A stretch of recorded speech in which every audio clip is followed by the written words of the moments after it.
Hey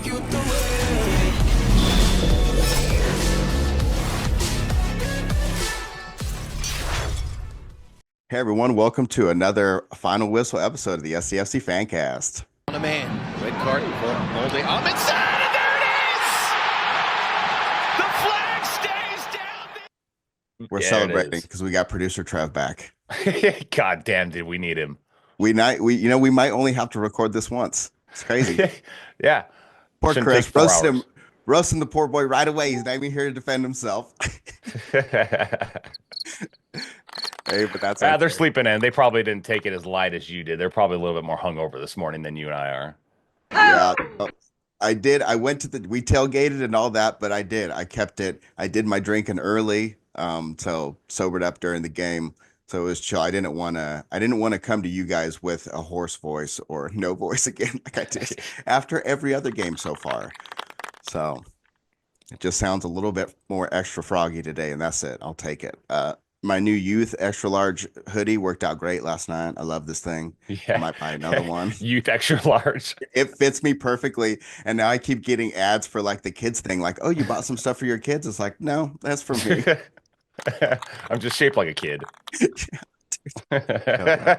It's cheaper that way. But no, the tailgate was awesome again. I mean, everybody killed it. Osito and the Bar 18 crowd, of course, they bring their A game every single time. And everybody, I mean, all the supporters, locals had a huge tent and all. It was really cool. Saw everybody, USG 18, Battalion 18, of course, our boys and girls at Riptides. They had a huge thing too. Food, beer, all that. It's a good party. It's a fun mix. Chavos and Dago boys represented as always. I mean, everyone's doing a good job. We created a nice vibe for this first season already, which is super awesome. So good job, SDFC, on all the work you did for that past freaking year and a half. Killing it. But to the game, one thing that surprised me right away when I saw the lineup for Columbus is, sorry, that's my cat. I'm mobile right now. Is Nagby. Damn, he's old. Darlington Nagby has been playing in MLS forever, but he is really good still. I didn't realize, and he's the captain of Columbus. So that was a little surprising. And 6 goals between the two players, Jason and Rossi, as we talked about. During the game, dude, every time Diego Rossi got the ball, it was scary. He's a very good player. Like at the end, even when they were down to 10 men, he looked really good. But yeah, I guess a quick synopsis is, Columbus scored early in the 9th minute, I think. We had some chances. They came out the gate hot. We tied it up in the 57th or something, 58th off a corner. And then the game ended up ending 1-1. But we got 2 goals marked offside, which were pretty good. So they were really close, and they were good goals. So, I mean, all in all, I'm happy with the performance. How did you feel, Colonial? Yeah, we played great, man. Played against a good team, too. Like you say, man, Farsi, Rossi, there was a handful of guys on Columbus who looked really dangerous. But we played good. Again, our style of play is amazing. We had just chance after chance. I feel like we're always going to be able to create chances. We're always going to be able to make a goal. And we're going to be a little susceptible. We gave the ball away playing out of the back. There were times that we again kind of gave the ball away and it was a little bit dangerous, but our defense looked good. McVay played incredible, I felt. And then Dreyer, I was telling Trevor, producer Trevor and I were watching it, and it's like he was like Messi like last night. He was like walking around. There he is. He was walking around, and then he just the perfectly timed runs, just the casual, messy in and out. And then it was just fun to watch him. And Marcus and Varson looked really good in the first half. He went out with a knock, unfortunately. And then like you were saying, it was interesting to we had the subs with Willie and Luca Bombino came in for Loffelson and Negri. And I feel like that was correct because when those two guys, Loffelson and Negri, came on as subs, they didn't look that sharp to me. And so I felt having Willie and Luca Bombino was a good tactical change. Didn't Willie start that game? I think Willie started that game, didn't he? Willie started this game, yeah. Yeah. Willie and Luca Bombino started this one, but then Franco Negri and then Loffelson came on as substitutes for both of them. Yeah, got you. No, and that's the thing too. And I watched the highlights and stuff, and it did look like Willie was kind of ball watching out of position for their goal that went through. which was a bummer because he was so solid last game. I think that's just I haven't, that's probably just a brain fart or something, or I don't know what I'm talking about when it comes to tactics. But it looked like that, and then they sent the ball in, and then Yepa and McVay seemed just like McVay kind of stuck his foot out. It seemed like one person just had to 100% it, and neither of them kind of did. But again, that's like that. I don't know. That's stuff that's easily fixable. You know what I mean? That's not like I don't think that's indicative of the team as a whole or anything like that. So the two goals we've conceded so far, I'm not mad at them whatsoever, Oh and no, they're not at both all. against good teams. So I feel like we're a little shaky in the transition, just like any team. Any team that plays possessive soccer is that's where you get them is in the transition between defending and attacking or whatever, moving, progressing the ball. And that transition is when we are unsafe, but that's just how it's always going to be. So I'm fine with that. And then our goal, dude, Ani's his header was amazing. And he almost Mm-hmm. scored again later. They had to tip it over the bar. Mm-hmm. So He looked I'm great. really, dude, I'm really happy with our set piece plays too. I think we can attack. We have a really tall team. Our defenders can all score, and we have like you're saying, Anders in creating the chances that way too. So we're a very dangerous team to play against, which is really awesome.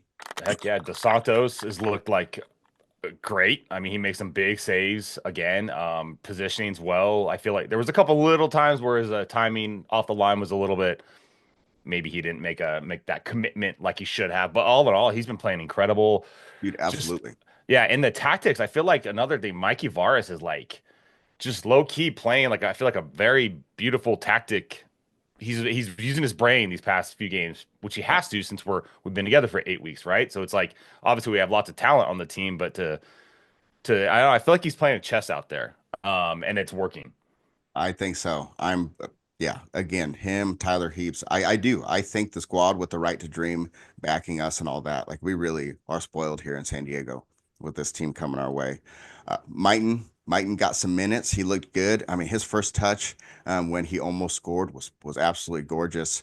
He looked good. Colonial sent us a text. He did cut his hair. Did make me sad.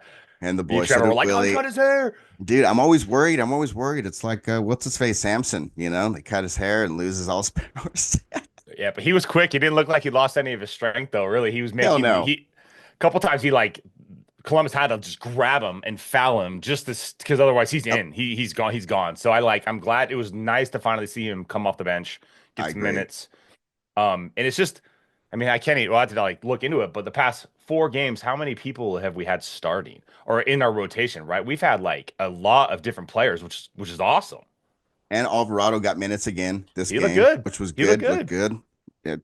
I nothing but good things to say about this team. But yeah, and CJ was tested early, which is good, and he was making those saves right away.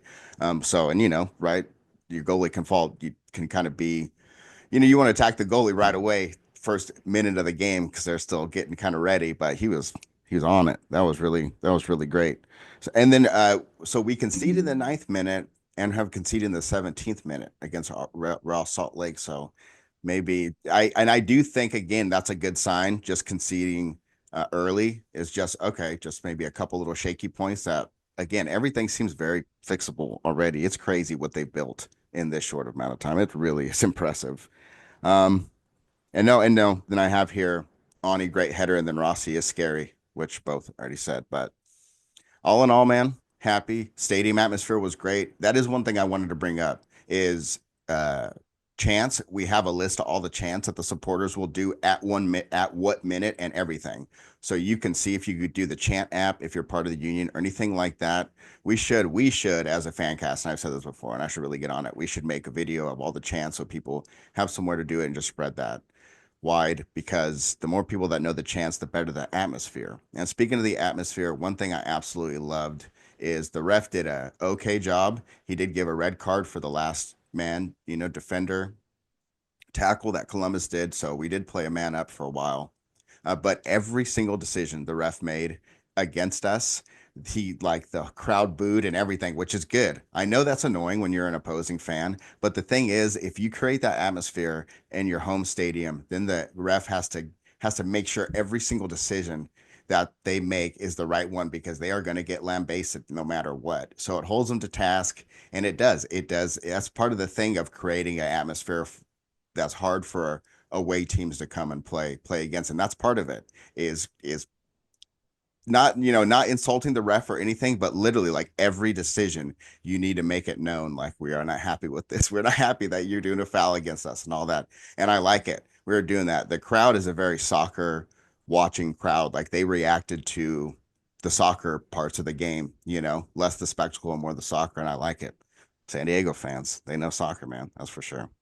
Yeah, heck yeah, yeah, and it's fun too. Like, obviously, I went to Salt Lake City last week, and I've been to a couple games, and I'm learning the chants more and more. I haven't really known about like these chants that have been around for years and years. Like you were saying, these chants have been around forever. It's like they're kind of regurgitated, but it's fun to learn them specifically for our team, and I'm learning them more. And like watching the game last night on TV, you can hear, Yeah. you can hear everything, and it's just fun to like chant with them from the home, and then like to know the words. And then when you're there, yeah, just giving your piece of like the chant and adding the vibe to the stadium just is really gonna bring everything together. So yeah, I just kind of echo what you were saying about those chants. Learn them and listen to them, and they're a good time. Because another thing that's fun about them is once you learn the chants, then if you watch soccer, even in Germany, you're gonna hear the cadence and you're gonna go like, oh shit, I know what chant this is. It just is in a Yeah, different language and they're doing it for their team. So it's yeah, really cool. You'll start to recognize that stuff if you learn like San Diego FC's chants. You'll then go, okay, it'll click and it'll be easier to recognize during the game because when you start watching soccer, it just sounds like a roar. Like you don't really know what the hell's going on or what they're saying, and it's like what the hell is this? But once you learn it, it's like, okay, it makes it for a lot more fun viewing experience. That's for sure. yeah. And that's what I'm experiencing. Because yeah, like you say, it's like I've watched soccer forever, but it's just like you just hear the kind of the noise, like the just Mhm. the kind of the drone sub Yeah. audible waves coming from the stand. You don't know. I didn't know exactly what they were saying, but now I'm starting to learn it, and it's pretty cool. 2010 World Cup is a good representation of that with the Vuvuzelas. That's what it, that's what it I sounds love the vuvuzelas. like. Vuvuzelas. It's a drive. But dude, speaking of you going to Real Salt Lake Colonial with a street cred, road warrior going to Colorado, dude. What's that? What's that? What's the plan? Yeah, I don't know. I got my ticket for the game. That's the plan so far. And then there's a hotel that we're the Riptides are kind of working like maybe a little. We can get like a small discount. Cool. Yeah, it's in Denver. I'm just looking. I'm just gonna drive there. I'm gonna get there Friday, the day before. Game's on a Saturday. Yeah, yeah.